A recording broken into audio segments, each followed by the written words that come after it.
How we doing, guys? Sam and Alex here with this week's fishing report for you. It's been a little tough out there, but things are starting to heat up a little bit. So I know you've been headed down towards the beach, continuing on with your red fishing. I hear that's still doing still okay. Pretty good. I mean, I think we're pretty much at the tail end of it. I think it got started a little bit earlier this year. Pretty much mid-September. Typically starts at the end of September. So say a week early. So predicting that things are going to be starting to kind of slow down. I mean, water temperatures are still pretty warm throughout pretty much the region, even out in the ocean and the bay, but talking about the ocean in general. So even though I'm saying it's coming to towards the tail end, we might have still like another 2 weeks of it. Anywhere from, you know, Assateague down towards Chincoteague. But I even heard reports of some of the guys going up to Delaware around the Indian River Inlet and catching some bull reds. Now remember, when you're going out there, you're not going for numbers. You're going for essentially like a personal best fish. Yeah. A lot of these fish we're catching out there are pretty much from the 40s all the way up to the mid 50s, inch, like, you know, long inch by inches. So you're gonna sit out there for a little while, but it's worth it. Yeah, we were talking. You're gonna have to be out there for a while. You got to stay patient with those fish. You can be out there for hours and hours. Yeah, and the bait. I mean, fresh bait is the key. But for the past 3 weeks, I've been down there, they're not super picky on the bait. I mean, we've caught them with spot, but there's guys out there catching them with mullet. Even kingfish, you know, catching them right there, cutting them up and throwing them out there. I even caught one on a bluefish head. Yeah. So it's one of those things where they're not being picky, which is good. But remember, if you are stopping by and getting some bait, make sure you get some peeler crabs, some spot, fresh LY, or what they call bunker in the coast, because you know how that changes. Yeah. And some finger mullet, and that's going to be your range of baits for, you know, kind of give them a selection. Put a few rods out there, depending on how many people are going with you. I probably personally don't like to put more than like 3 or 4. Spread them out and throw them out there. Remember, question I get a lot too, it's sinker size. You can't predict that, really. I have a spread off anywhere from, you know, 4 to 16 ounces. And it was, the current actually was pretty horrible on Thursday, where we cannot hold with anything less than 14 ounces. Wow. So it's incredible. But other than that, let's switch over to what we have going on in the bay. And I know everybody's excited this weekend. There's a tournament going on. I believe it's out of the Patapsco River. So weather's not looking the greatest. No, it's going to be tough out there. You know, there's going to be a lot of wind and plenty of rain to deal with, but there's still plenty of fish to be caught, and those conditions can be really effective for fish. You have those lower pressure systems in town. Yeah. You're going to see some fish probably surfacing too. It's that time of the year you're going to see a lot of schooled up fish. So predict to see some bigger fish on the surface, so be prepared for those. But your typical baits, though, we're throwing a lot of jigs still. 6-inch or 8-inch profiles are going to be your bread and butter, but if you get onto a bigger school of fish, don't hesitate to throw the bigger baits, especially this time of year. I mean, we got plenty of big bunker in the rivers and out on the bay, and some of those bigger fish, that's what they're keyed in on right now. Especially if you're tournament fishing, go big or go home. I mean, you're out there to, you know, win some money. Definitely want to get some bigger fish.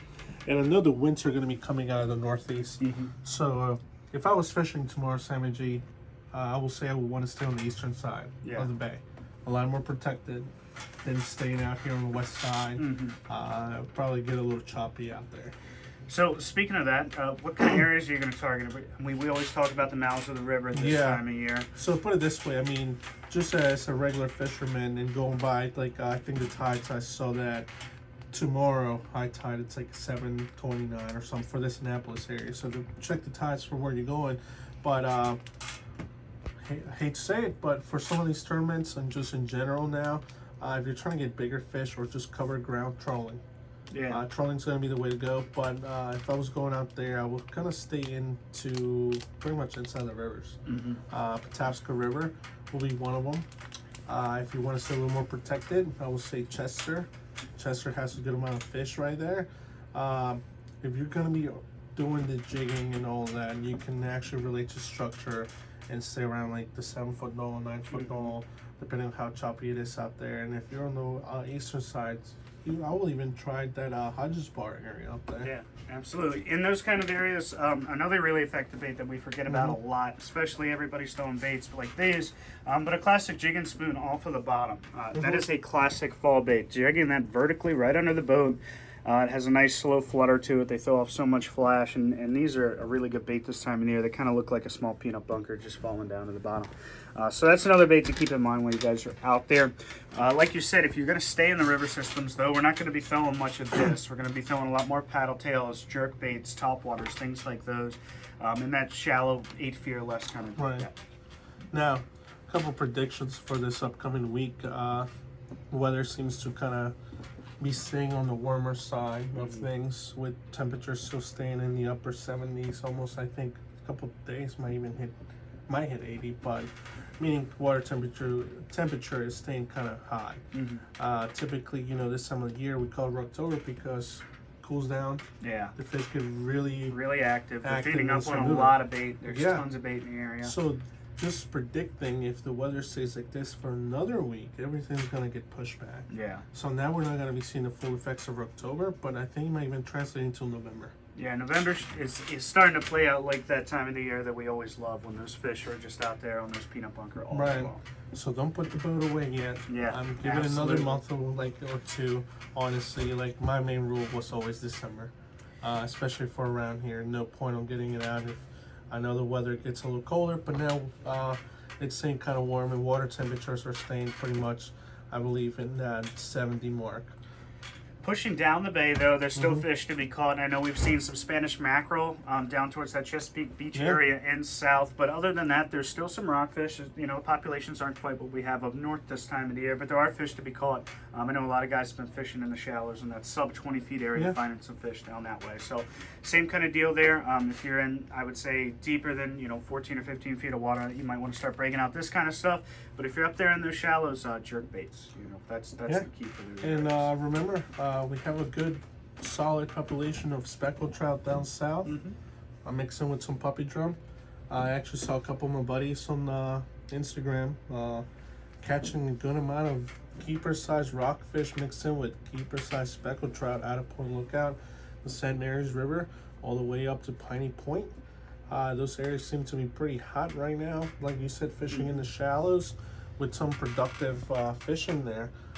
Eastern side, I haven't heard too much, but if it was me, I would kind of be fishing around the Bloodsworth area and James Island out of Crisfield. Those are two great areas to target this time of the year. And as far as baits go, we're throwing for that. If you're trying to target those specks, redfish, stuff like that, we throw a lot of paddle tails, of course. That's just such a versatile bait in that 3 to 5 inch size. Another good thing to do is popping corks. Those have been getting more and more popular up our way increasingly. Another one of our favorite things to do, though, that is starting to heat up is the pickerel fish. And I know some of our staff has been getting out there a lot lately. And it seems like one of the hot baits has been these little small spinner baits from Z-Man. But there's all sorts of options you can do for pickerel. I mean, it's a fish you can catch on a lot of lures. So small jerk baits are always going to come into play. Anything you can add a blade to. Inline spinners, MEPs, things like that. And remember, you plan your day accordingly. You can do a multi-species kind of day out there where you can be catching rockfish early in the morning and then moving into the shallows and pickerel fishing, or either way. And, kind of like play it off depending on where you're fishing or coming out of. And remember, there's so many boat ramps around where you can trailer and fish different things. And it's not just rock fishing around that we have, but in a lot of underrated fisheries, like pickerel and so other ones. But besides that, remember, guys, like Sammy said, pickerel fishing is here, and I will say, with kind of how short, like certain products have been in a shortage, this is a time to stock up right now. Yeah, absolutely. And get your paddle tails and certain things to get ready for this upcoming few months of pickerel fishing. And one other thing to talk about, though, everybody's asking, is the crabbing. It's that time of the year. Guys are starting to put away the trout lines. We're going to more traps. They're more likely to, they're starting to fall off the trout line as the as the water temp changes. As it gets cooler and cooler, the traps seem to be more productive. As far as the rivers up here go, I know the Magothy and Severn in the south have all had pretty good reports. Have you heard anything else? I mean, other than that, for you shore fishermen, now that it's actually getting darker a little bit earlier, make sure you get your top water plugs. I mean, this is the time of the year for you guys. I will say the guys that go out there plugging and chunking baits out of the shoreline here in Sandy Point, Manatee Peak, and pretty much the Narrows. But there's so many different options. It's just where you're willing to drive to catch these fish. As we always say, Rocktober is probably your best time of the year for you as a surf caster to get into more fish and bigger fish, because those fish are shallow. So remember, we're gonna keep updating what areas are producing, but most of the time this is gonna be based on your tides. So we'll obviously update the tides and whatnot, but check those out every time you go out. Early mornings, evenings are gonna be the best. Of course, poppers, spooks, all that kind of stuff will be good. I've seen so many guys now in the Inner Harbor area fishing and catching pretty good sized fish, and that is no secret. There's people that have been fishing there for years. There's people at Sandy Point that don't do it. They should be doing it because those fish will move in there. It's just how, if you're willing to try it out and be patient, because some of these areas, it might be hot one day, it might be dead the next day. Yeah. One thing I will say, if you are from shore, step up on your bait size a little bit. It's going to help you with that casting distance, but you can really sail some of those spooks and poppers. I mean, you can really get out there to those areas that most of the folks from shore have been hitting. So don't hesitate to go fishing from shore if you guys have a little time in the afternoons. And I think before we leave you, we will tell you that we do have our big customer appreciation event coming up on the 16th and 17th. For all those details, you can check our website. We're going to have Bill here from BKD's mixing up some cocktails, and we're going to have a party out there. So come on by and check it out, and thank you guys for your time. Have a good one.